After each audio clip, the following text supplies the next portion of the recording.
was 1993, and Jack and Debbie were starting their own business. Jack had worked ever since high school, at least right after he graduated from high school, for another bakery in town. But after about 15 years working for somebody else, he decided the time was right for them to open their own place. And as new business owners, they had a million decisions to make. But as Christian business owners, they had some additional very important decisions to make, because they understood, of course, that really the owner is God and that they are stewards of this responsibility. And the question was, how are they going to honor him and glorify him through their business? And what did their principles need to be? Now, as people who ran a bakery, they were facing some unique opportunities and unique challenges, because bakers are among the people who get invited into celebrations that families are having, celebrations of various kinds. So as Jack and Debbie thought through their new business, they had to think through, well, what kind of celebrations are really not consistent with our faith? And they thought that through, and they made a list, and this is 1993, so it's a long time ago. And they committed to it right then and there. Before they even opened the store, they made a commitment that they would not participate and lend their artistic gifts to celebrating things that they felt were inconsistent with what the Word of God teaches. Fast forward almost 20 years to July of 2012. And it was a pretty afternoon in Lakewood, Colorado, and Jack noticed a couple of guys walked into the Masterpiece Cake Shop, and there was a busy day, and staff were busy doing other things, and he saw them sit down in the area where brides and grooms usually come to pick out a cake. So he went over there and he said, "How can I help you today?" And they explained, the two men, that they were there to get the cake shop to make a cake for their wedding. So the moment had come, a moment they knew might come as early as almost 2 decades before. But here it was, actual people sitting right in front of him in his business, asking for something that he believed was inconsistent with his faith. What would he do in that moment? And what would it cost him? You know, the Word of God teaches us in 1 Timothy chapter 2, I think it is, verses 1 through 4, that we're supposed to pray for those in authority, and we're called by God to live quiet and peaceable lives in humility, and God can use that, that kind of life. But there are times when trouble comes looking for us, when we're just doing life and something walks through our door. Maybe it's the door of our business. Something at the office happens that challenges us. Will we act in the way we always told ourselves we would, with courage, living out our faith? Or will we find at that moment that it's just easier to continue to blend in? Or maybe it's in the neighborhood, or maybe it's at home, that you have to take a stand on something. But will you do it? And if you do it, what will the consequences be for you and for your family? It's something that happens a lot, and not just on big epic cultural issues like the one that Jack Phillips and Masterpiece Cake Shop faced, but issues of all kinds. Of, am I going to, in this moment of test, I didn't see it coming, it kind of blindsided me, but here it is. Will I do what I know God wants me to do, even though I know it's going to be awkward, it's going to be difficult, there may be consequences? Yes, but will I do it? Or will I choose instead to blend in? We are today in Esther chapter 3, and this is the chapter where the crisis finally hits. And it starts out as just that kind of crisis, very similar to what we were just talking about, of someone just doing life, and suddenly he's presented with a challenge, and the question is whether he will live true to his convictions or whether he will give in and just go with the flow and miss what God wanted to do through him. Esther chapter 3. The character here is Mordecai, and we've met Mordecai in chapter 2, and we've met Esther, but the center of attention now is Mordecai. Her adoptive uncle, really her cousin, kind of raised her. Chapter 3 of Esther, verse 1. The event is right here at the beginning. After these events, the events of chapter 2, sometime after, we'll get a time stamp here in a few minutes, but a few years later, after these events, King Xerxes honored Haman, son of Hammedatha, the Agagite, elevating him and giving him a seat of honor higher than that of all the other officials. So King Xerxes honors this fellow named Haman and gives him a new position, apparently created just for him. It's like a second in command, second only to Xerxes in the entire empire. It's similar to the position that Joseph had in Egypt, if you think of that story. But who is this Haman guy? Obviously, he's a person now, at least, of enormous influence, second only to the king. But where did he come from? What's surprising is that this is the first time we've seen his name. Because remember in chapter 1, where King Xerxes has a problem and he asks his royal advisors, the men that are closest to him, that he trusts the most, men that would later on, when his son Artaxerxes became king, continue to serve him in that capacity. Well, Haman's not on that list. This is the first we've heard of this guy. And it's sort of fair to assume that he rose up through the ranks between chapter 1 and chapter 3 rather remarkably. What we will also discover, he's identified here as the Agagite. What would that mean? Well, it means that he is descended from a group of people that grew up in the province of the Persian Empire called Agag, and he grew up in that area. Now, he's not necessarily related to King Agag way back in the Old Testament in 2 Samuel or wherever that is, but just the name Agag kind of puts the Jewish reader on alert that this guy's going to be trouble. Indeed, he is. I mean, enter the villain. But this is a guy who, as we'll see in a moment from his worship, that he's not even Persian. You might remember me mentioning a few weeks ago that the Persian Empire was ruled by a small number of ethnically Persian families, and they ruled over a very, very diverse empire. He, it seems, is not one of those family members. But somehow, even though he's not Persian and not part of those ruling families, has risen to this position of incredible power, a position that the king seemingly has created just for him. Wow, quite a capable individual, I guess. But look at this in verse 2. All the royal officials at the king's gate knelt down and paid honor to Haman. Why did they do that? Well, for the king had commanded this concerning him. Okay, let's pause right there. Okay, what is this? What are they being asked to do? Kneel down and bow in his honor? What's puzzling about this is that on the surface, this doesn't look so very different from a normal Persian custom. Because in Persia, you know how people, different cultures have different ways of greeting one another? In Persia, at that time, if you greeted a social equal, you would kiss on the lips, which means you avoided social equals unless you really liked them, I guess. If there was just a little bit of a difference between your social standing, you would kiss each other on the cheeks. But if there's a significant difference between your social standing, the person of lower standing wouldn't be standing at all. They'd be on their face before that higher person. Now, given that Haman is the highest official, second only to the king, most people, if they were greeting Haman face to face, would just as a normal part of Persian courtesy be on their face bowing before him. So why does Xerxes have to issue this decree? Something different is going on here. In fact, if you look at this, there's nothing about kneeling down in his presence. All the royal officials at the king's gate knelt down and paid honor to Haman. It doesn't say, when he passed by or something like that. Now, New Living Translation adds that in, but it isn't actually in here. So it seems that they were being required by King Xerxes to, and on a daily basis, as we'll see, to bow down in the honor of this guy named Haman, even though he's not around, just as part of a daily routine. Well, this is strange. Why would Xerxes ask people to do that? Well, almost certainly because Haman asked him to.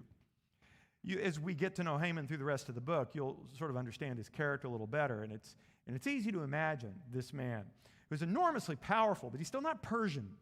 He's still not one of those ruling families, and he's a man, as we'll see, who's just obsessed with his own social standing. And so it isn't at all surprising to think that Haman, obsessed with his social standing and feeling that inherent inferiority of not being one of the Persian royal families, would ask Xerxes to layer it on a little bit more and ask people throughout the palace and maybe that part of society to bow down each day in Haman's honor, just as a way of satisfying his ego. So this is something they were being required to do. Now, end of verse 2. But Mordecai would not kneel down or pay him honor. He wouldn't do it. The moment has come, and he didn't see it coming. But some guy becomes second only to the king, and this edict gets issued, and suddenly we're being expected to bow down. I mean, it's in honor of this person? I don't think so, Mordecai says. Well, why not? We'll find out in a couple of verses. His co-workers ask him, what are you doing? Come on, this is dangerous. And he explains that the reason he can't do it is because he's a Jew. Okay, there we have it. There's something about what he's being asked to do every day to honor Haman that is inconsistent with the fact that he's a Jew. I think it's safe to assume that Mordecai felt like this is just too close to worship. This is crossing a line. I'm not going to go there. I won't do it. What are the consequences going to be? Well, there's no evidence at all that he's even thought about that yet. He simply isn't going to do this. Now, does he know what God has been doing for the last 2 chapters? The way God has been setting up, going? Not a clue. The only thing he sees is this requirement being imposed upon him to bow down in a way that was perilously close to worship, and he's not going to do it. What did Jack Phillips do when those 2 men asked him to make the cake? Well, the way he tells the story, he said, I already knew what my answer was going to be. I didn't know what my words were going to be. But he explained to them, and he's explained since, that to participate using his artistic skills in a celebration of this kind is something that would be inconsistent with his Christian faith. And he said, you're welcome to buy anything in the store, and if you'd come in again for like a birthday stuff or graduation, I'd be happy to make things for you. But I can't participate in celebrating this event. Well, the conversation didn't last long. It lasted only about 20 seconds. And these guys were offended and got up and stormed out, and within about 20 minutes, the phone calls started, and the threats and the things that were said, and it began. But at the moment, he was presented with the challenge to his faith, and he stood strong. So here's the lesson, and it's not going to be easy. Step up. Stand out. Honor God. Step up. Even though it's easier to stay in the background and kind of invisible and keep a low profile and you just don't want this. This isn't why I'm here. No, step up. And stand out. Yeah, you're going to be different. You're going to be the weird one. It's going to be awkward. There are going to be people that are now looking at you differently and disapprovingly, and yeah, you're going to stand out. But it's all to honor God. Honor him. That's what Mordecai did. I'd like to be able to tell you that what we often tell ourselves at that point is true. What do we tell ourselves? We tell ourselves, it's not that big of a deal. I mean, how bad could it be? It's not going to be that bad. Come on, I'm making more of it than I should. Sometimes that's true. Sometimes that's true. But what we're going to see in the rest of the chapter is not all the time. There are times where the price we pay is going to be far higher than we ever imagined, but do it anyway. Well, let's go on. Let's see what happens as the story unfolds.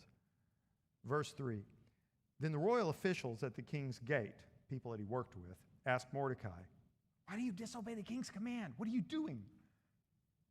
Day after day, they spoke to him, but he refused to comply. So this was happening every day. And every day, he would refuse to bow down as everybody else was. And they just were stunned. I mean, after all, who was the last person in this story who disobeyed one of the king's commands?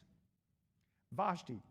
Now, Vashti is a Persian word that means desired one. Her name was probably Amestris. She was the king's desired one, his queen. What happened to her when she disobeyed the king's command? She barely got away with her life, and she ended up in a kind of internal exile as the mother to the heir to the throne, Artaxerxes. She stayed there in the palace. But this is what the king did to his, quote, desired one. Mordecai is not the king's desired one. The risk is enormous. Almost certainly he was going to be executed for this if found out. He knew that. And so his friends are asking him, what's wrong? Why aren't you doing it? Why won't you comply? And therefore, we'll find out in a moment what he said to them. But when he didn't comply, therefore, middle of verse 4, they told Haman about it to see whether Mordecai's behavior would be tolerated. Pause there for a moment. They told Haman, thanks. Really, guys? Well, of course. I mean, what are they supposed to do? This is sedition. This is death penalty kinds of stuff. What are they supposed to hide it? Just to be nice coworkers? They couldn't do that. They had no choice. They had to report it. And notice what they said. Therefore, they told Haman about it to see whether Mordecai's behavior would be tolerated, for he had told them he was a Jew. Okay, wow. Remember, he had told Esther to keep that part quiet? Now, his coworkers have just badgered him to the point, what's wrong with you, man? Why aren't you doing this? And finally, you can just imagine the conversation. I'm a Jew. I'm Jewish. I can't do that. I can't be part of that. Okay, that explains it. But it also raises some other alarm bells in the minds of his coworkers. Wow, Haman's not going to like that. Why? What do they know about Haman? There's sort of a suggestion here that they knew of some anti-Semitism. What's interesting is that if Haman had a history of anti-Semitism, King Xerxes didn't know about it. We'll see that later in the book. The fact that people close to him were Jews meant nothing to King Xerxes, and he didn't have a clue that it meant anything to Haman. But somehow the people that work in the office, who work at some level of the organization that Haman is now leading, know this could be tough. And so they told Haman, and they were interested to see Haman's reaction because Mordecai's a Jew. This could make a bad situation even worse. And so they told him. What was his reaction? Verse 5. When Haman saw that Mordecai would not kneel down or pay him honor, he was enraged. Apparently there was an investigation. Perhaps Mordecai was given the opportunity to do it, and he refused. And Haman was enraged. In Hebrew it says, Haman Hema. The word for enraged sounds a lot like the word Haman, which kind of indicates that this is this guy's character. Haman Hema. Haman, enraged. But he didn't even know yet that he was Jewish. We'll come back to that. So, Mordecai faced a tough moment when his obedience to his faith is going to be challenged. Okay, the situation suddenly requires something of him. Is he going to do the godly thing, or is he going to just do the secular give in, go with the flow thing? He does the godly thing, but here's the thing. Yeah, step up, stand out, honor God, but don't expect doing right to keep things from going wrong. It won't. We'd like to tell ourselves that if I do the right thing, everything's going to work out. And we think even in the near term, maybe, but not always, because it was doing the right thing that brought all this trouble down on their heads in the first place, as we'll see as the story unfolds. We can tell ourselves as we're trying to decide whether to do the hard thing that we know God wants us to do right now. We can kind of make it easier on ourselves by telling ourselves stories that it's not going to be that bad. And you know, the fact that I'm doing the right thing and honoring God means that right now he's going to prevent tough consequences. Well, maybe, not always, and that should never be the basis of our courage going forward. That should never be the basis of our courage going forward. The story we tell ourselves about it's not going to be that bad. No. We go forward on the simple basis that this is the right thing to do. It sounds so hard, doesn't it? I mean, what happened with Jack Phillips? He took the stand. And he's going to be taking the stand for a long time in court, because immediately they went to the Colorado Commission on Civil Rights and filed a complaint. It ended up in an administrative law court. 6 years passed by and it ended up in the Supreme Court of the United States. A little spoiler alert, it's still going on. Not that case. There have been 2 others since then. Don't count on that idea that by doing right, that bad things aren't going to happen. Sometimes they will. But reading on, verse 6. Yet, now he finds out that he's a Jew. Yet, having learned who Mordecai's people were. wait a minute, he's Jewish? He scorned the idea of killing only Mordecai. Oh no, that's not nearly enough.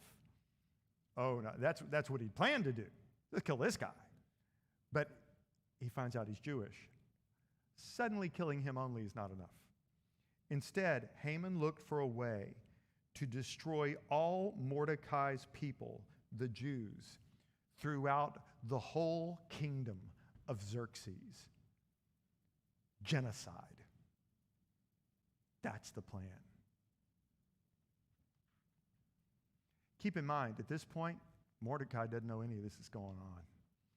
He probably doesn't even know that he's been turned in. He might, depending on how the investigation played out, but he has no idea how this is spinning out of control.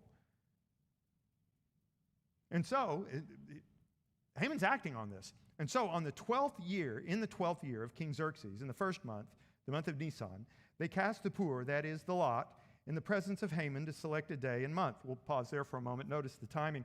In the 12th year of King Xerxes, we saw in chapter 1 that it was the 3rd year of King Xerxes, and so now 9 years have passed. See that timestamp? There it is. We know that God started working on this problem and getting ready 9 years before. Mordecai has no idea. And of course, Haman has no idea at all. But God is already 9 years ahead of the game right here, and he's good. He's ready. What's Haman doing? Haman is, in verse 7, in the first month, the month of Nisan, around about April, late March, early April for us, they cast the pur. Who did? That is the lot. What's going on here? This is the indication, one of the indications that Haman is not Persian, because this is something that the Babylonians did. So he is a person that grew up in a region of the Persian Empire that was not Persian. He was a practitioner of the Babylonian religion, and that religion believed that at about that time every year, the gods assembled to determine the outcome and the fate of all mankind for the coming year. And so what he is doing is he is going to his religious leaders for them to cast lots to see when it is in the upcoming year they wanted him to carry out this genocide of the Jews. So when is it going to be? Right now they're in late March, early April. When in the upcoming year is this supposed to take place, this genocide? So they cast the lots, and what do they find is the answer? The lot fell on the 12th month, the month of Adar. In other words, the furthest possible time away in the upcoming year. I mean, this is beautiful. There's a proverb 16:33, that says the die fall into the lap. You know, like you can throw dice into the lap, but God determines the outcome. What's happening here is you've got Haman going to his gods to find out when to commit genocide on the Jews, but the God of the Jews, of Abraham, Isaac, and Jacob, is messing with the dice and says, why don't we make it the furthest out possible time in the entire year? And God's just showing off. I mean, he's already set up for the whole thing. But this is just another example. And by the way, that idea of the pur, that comes up at the end of the book as a celebration about the divine intervention of God, just this one of many, many moments. So he picks the date. The date is set. It's going to be 12 months away, a full year away, that this is going to take place. But again, Mordecai has no idea. He knew, I'm sure, of course, he knew that he was putting his own life at risk. But would he ever have dreamed that he was putting at risk the life of his entire nation, his entire people? Step up, stand out, honor God, but don't count on things being better than they seem. They may actually be even worse.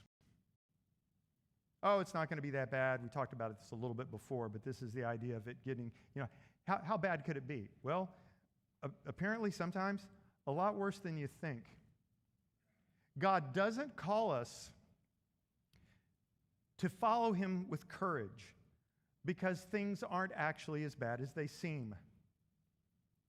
He calls us to follow him with courage even when they are far worse than we could ever imagine.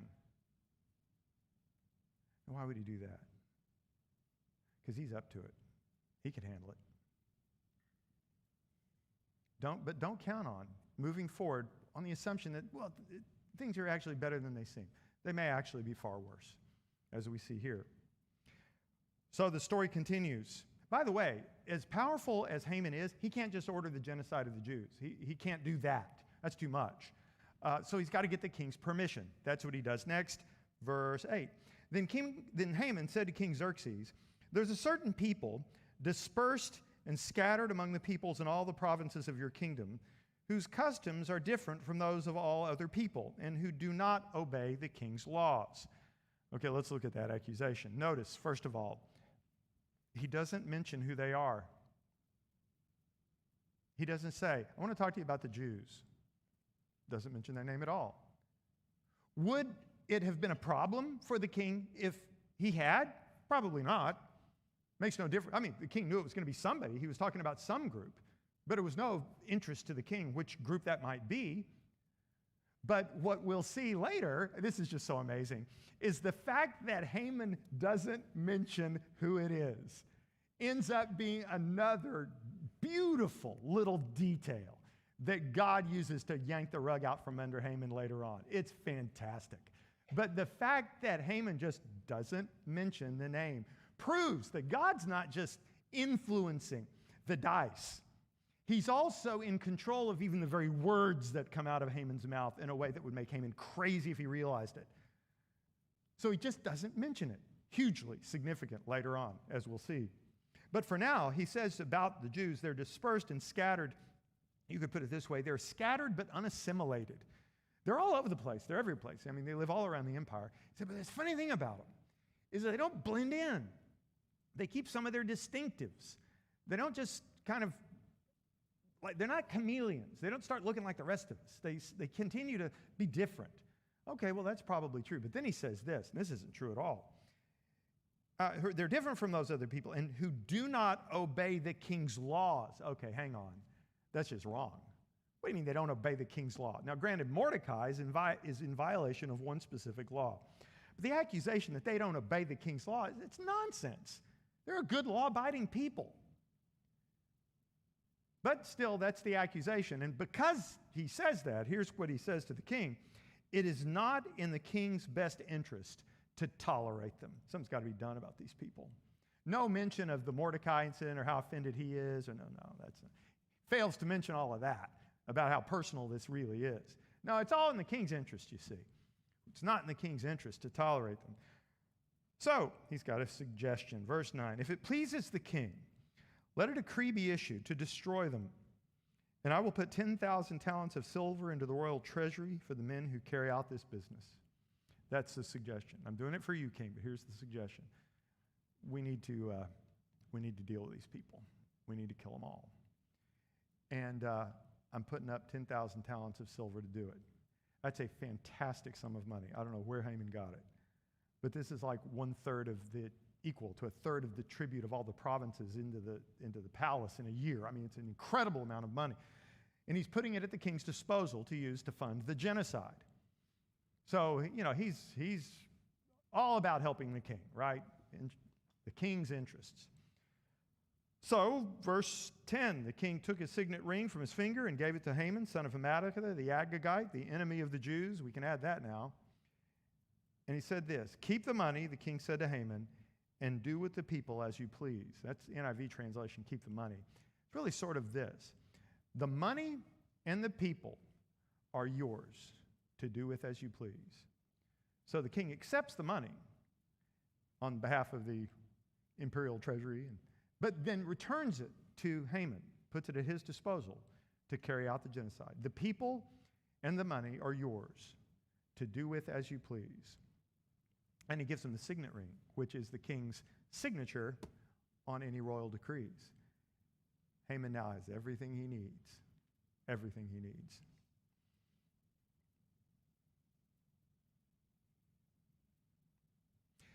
Verse 12, then on the 13th day of the first month, the royal secretaries were summoned. This is the day before Passover, by the way. Okay. The royal secretaries were summoned. They wrote out in the script of each province and in the language of each people all Haman's orders to the king's satraps, the governors in the various provinces, and the nobles of the various peoples. These were written in the name of King Xerxes himself and sealed with his own ring. So nobody knows this is coming from Haman. This is simply a command from Xerxes. And remember chapter 1 about the laws of the Medes and the Persians cannot be revoked? The law that's about to be passed can't be unpassed, even by the king. So, verse 13, dispatches were sent by couriers to all the king's province with the order to destroy, kill, and annihilate all the Jews, young and old, women and little children, on a single day, the 13th day of the 12th month, the month of Adar, and to plunder their goods. If you help us out with this, you'll get to keep their stuff. Recruitment gimmick. A copy of the text of the edict was to be issued as law in every province and made known to the people of every nationality so they would be ready for that day. Spurred on by the king's command, the couriers went out, and the edict was issued in the citadel of Susa.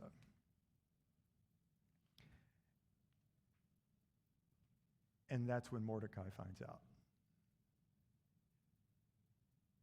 This is the first time he knows what's happening. Now, by the way, before we get to Mordecai, end of verse 15, the king and Haman sat down to drink, but the city of Susa was bewildered. You bet they were. Because they knew, the decree said who was going to be killed. But they know these people. What do you mean? They don't follow the king's laws? It's ridiculous. Of course they do. What is it? This is insane. There's no basis for killing these people. What is this? Now keep in mind, this is an empire of nothing but conquered minority groups. And one of those groups just got singled out for genocide for no reason that they can see. The accusations are ridiculous. Who's next? To say that people were bewildered, and to put it lightly.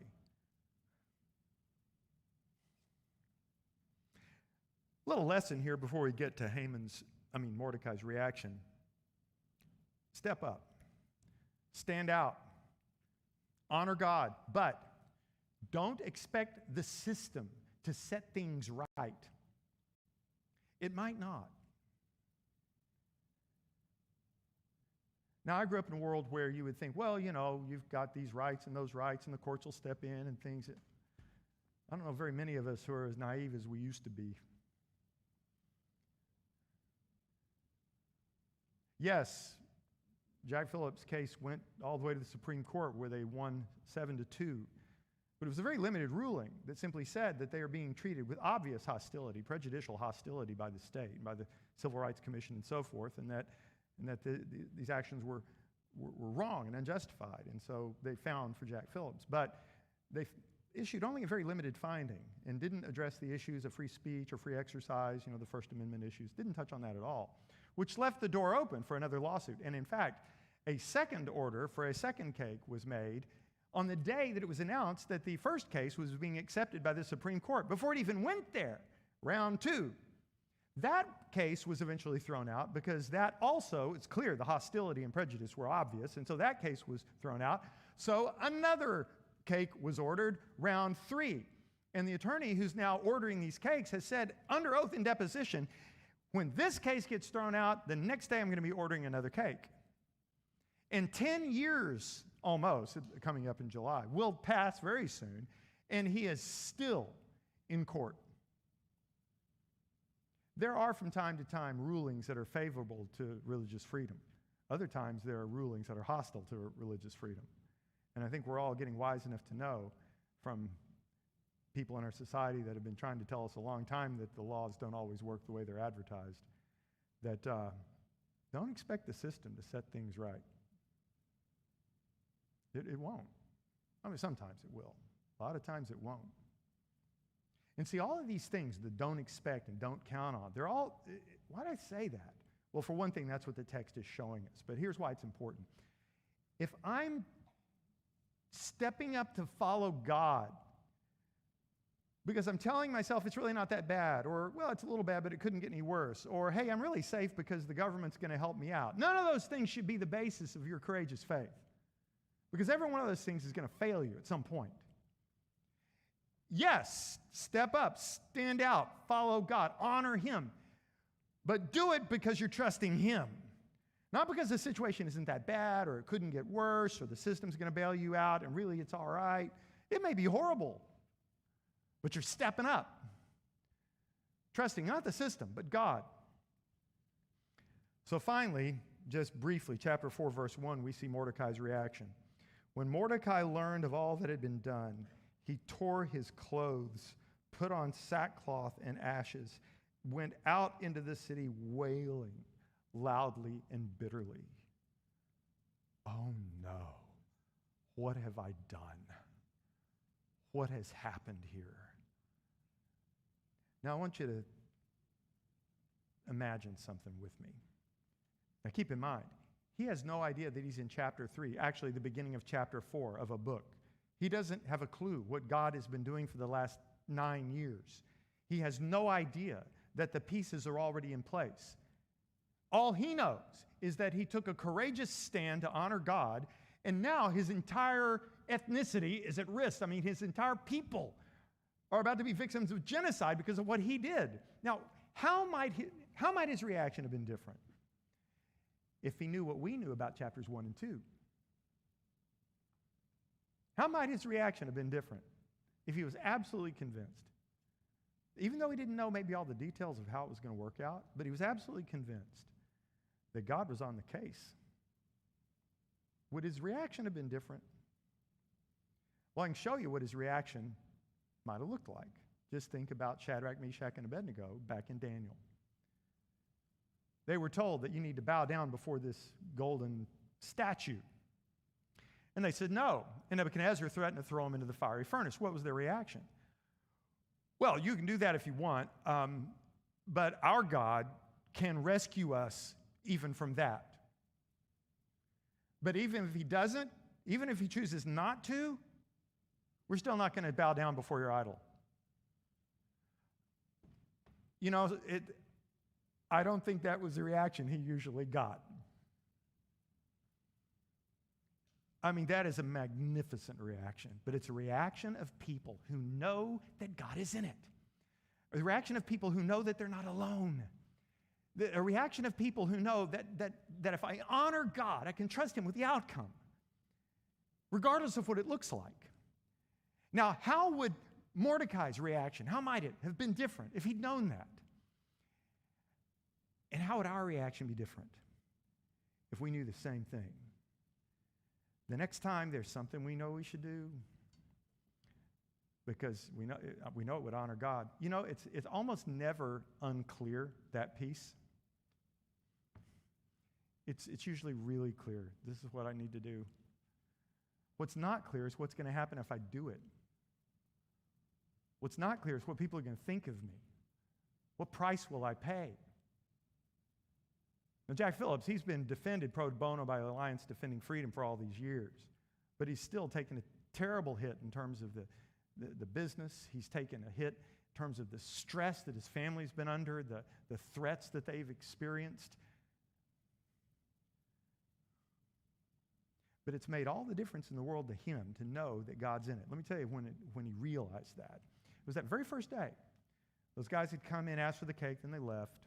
About 20 minutes later, the phone calls started pouring in. And for the rest of the day, it was just brutal. He was going home that night, and he stopped off at the grocery store. And it was while he was in the grocery store that God reminded him of 2 Timothy 1:7. Here's what it says. God has not given us a spirit of fear, but of love and of power and of a sound mind. And he thought, thank you. I'm holding on to that. I'm not going to respond with a spirit of fear, but a spirit of love and of power and of a sound mind. And 10 years into this thing now, he can say, you know, it's been worth it. Because he realized that God's calling on his life was greater than he could ever have imagined. And the privilege of standing boldly for Christ has been just that. It's been a great privilege. And he knows that there are people all over the country who face similar challenges, and challenges that are quite different, but challenges that amount to, will I stand for God? Will I honor him? And they say to themselves, what would the baker do? And it gives them courage to see his example. That bakery, the Masterpiece Cake Shop, it's right there in his own hometown of Lakewood, Colorado, a suburb of Denver. He grew up there, grew up just a couple of miles from where his shop is. People have asked him, well, why don't you leave? He says, this is where God called me to be. And so he hangs in there. Now, finally, what is Esther 3 all about? It's really simple. And actually, I do need to add one point. Step up, stand out, honor God, and if you believe God has already solved your problem, act like it. Thank you, people on the slides, I forgot that. If you believe God has already solved your problem, act like it. That's part of how you honor him. And then finally, what's happening in Esther 3? This is an amazing thing to grasp. The crisis hits. The crisis that is at the center of this book hits because somebody honors God. That's why the crisis is hitting. If nobody had ever honored God, none of this would have happened and we wouldn't have a book of Esther. But this whole crisis hits because one guy decided to honor God, and God backs his play. What arrangements has God made for you? What preparations, what crisis response plan does he have already in place for you? Just waiting for you to do the hard thing that you know you should do. What's it going to look like when God backs your play? And it wouldn't be a tragedy. Wouldn't it be a tragedy if you missed it? Father, I thank you for Mordecai's courage, and Jack Phillips' courage, and the courage of countless people, including people in this room, to do the awkward, difficult thing of stepping up and standing out and honoring you. And Lord, I know that a lot of us are feeling right now you're called to do that next thing. And I pray that you would give us the courage, born of the confidence that you are in it. In Christ's name we pray. Amen.